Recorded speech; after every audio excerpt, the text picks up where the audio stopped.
Donc, on va étudier maintenant le processus maîtriser le projet. Donc, comme les autres processus de maîtrise, donc on va un peu contrôler par rapport à ce qu'on avait planifié, par rapport au référentiel de base et générer des rapports.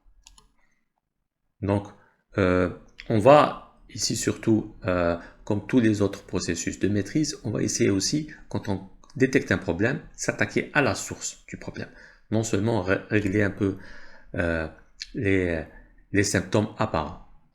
Donc ici, on va mesurer et s'il y a un écart, on va faire une demande de changement, des actions correctives, préventives ou réparation des défauts.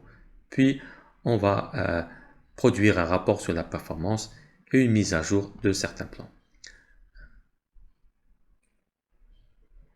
Donc, en sortie de ce processus, c'est soit des demandes de changement ou des rapports sur la performance. On va indiquer la performance, les prévisions, la consommation des réserves. On peut communiquer aussi, rajouter des histogrammes, toutes sortes d'informations sur l'exécution des contrats, les risques. On peut présenter aussi sous forme de tableau de bord avec des couleurs. Hein. Et dans tous les cas, de toute façon, toutes les actions qui touchent les plans, les baselines, les politiques, les procédures, la charte, le contrat, ça, on va diriger ça vers le comité de gestion du changement ou vers le sponsor. De toute façon, comme on a décrit dans le plan de management du projet. Alors, c'est un processus d'intégration qui peut mettre à jour et modifier n'importe quel composant. Et on va mettre à jour aussi la prévision des coûts. On peut rajouter des points à traiter, des actions à mener, et puis le retour d'expérience. On peut aussi toucher au risque. Donc c'est un des processus qui peut toucher à l'ensemble pratiquement des composants.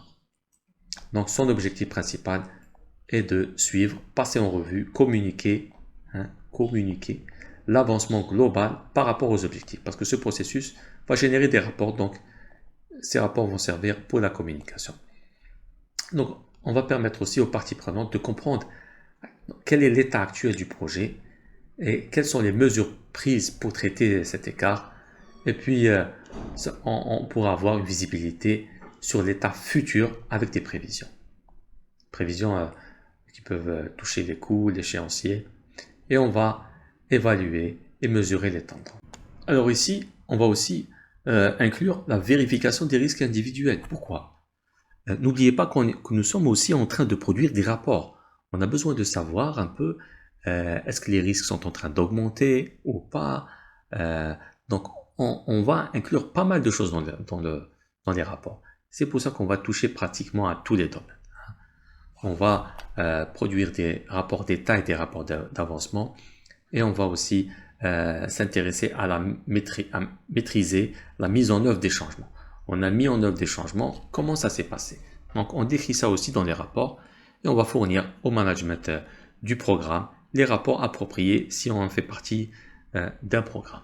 Donc ce processus, essentiellement, c'est des rapports sur la performance d'exécution.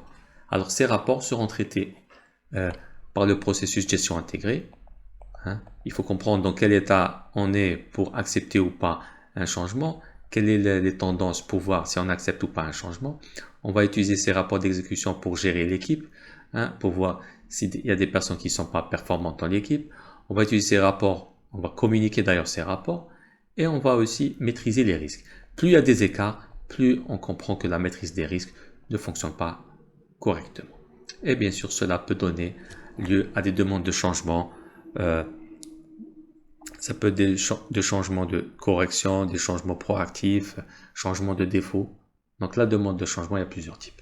Donc ici, si vous avez remarqué en input, pour avoir les rapports, on va prendre l'information sur la performance d'exécution provenant de l'ensemble des processus de maîtrise. Ça, ce sont des processus de maîtrise. Donc, tous les processus de maîtrise qui vont convertir des données en informations, on va prendre toutes ces informations et les mettre dans un rapport. Et on a besoin de tous les composants et pratiquement la majorité des documents du projet. Bien sûr, les contrats aussi vont nous servir à évaluer notre performance et la performance des fournisseurs. Et ceci peut donner lieu à mettre à jour tous les composants et pas mal de documents liés, d'éléments qui sont liés aux prévisions et au journal des points à traiter et l'expérience, le retour d'expérience. Donc sur les outils, on a besoin de quelqu'un qui nous aide sur la valeur acquise pour interpréter et mettre les données dans leur contexte, pour avoir des estimations de durée de coût, pour analyser les tendances. On a besoin aussi de connaissances techniques pour mieux comprendre aussi le contexte et puis pour gérer les risques et gérer les contrats. Donc ces éléments vont nous aider à élaborer des rapports. Donc on va prendre des décisions pour corriger le projet, le ramener sur les rails, tout ça à travers des réunions. Donc comme outil aussi, on peut analyser des données. Est-ce qu'on continue à faire de cette manière ou pas? On analyse des alternatives, on analyse le coût-bénéfice de chacune de nos options, et puis on a besoin de l'analyse de la valeur acquise pour analyser comment se comporte notre projet en termes de coûts, d'échéanciers et les tendances aussi. Comme tous les processus de maîtrise, on va s'attaquer aux causes fondamentales et on va faire de l'analyse des tendances, l'analyse des écarts. On a vu ça un peu, c'est des techniques de management de la valeur acquise. Tout ça dans une perspective intégrée. Ça veut dire qu'on va essayer de comprendre notre projet dans son ensemble. Nous sommes dans un processus d'intégration. Et on va faire peut-être produire des actions préventives ou curatives. Donc le degré d'écart acceptable, bien sûr, c'est défini dans les plans. Chaque plan décrit ce qu'est un écart acceptable. Principalement pour les plans, bien sûr, là où il y a des référentiels de base, des baselines. Donc pour résumer, ce processus va nous générer surtout des rapports. Ces rapports sont basés sur des informations sur la performance d'exécution qui sont générées par les processus de maîtrise qui génèrent de l'information. Le processus d'exécution génère, lui, des données. Donc on a besoin pratiquement de toutes les inputs et des contrats. On va analyser les alternatives, les coûts, la valeur acquise, les tendances et les écarts. On va prendre des décisions, mais surtout, on va s'attaquer aux causes fondamentales.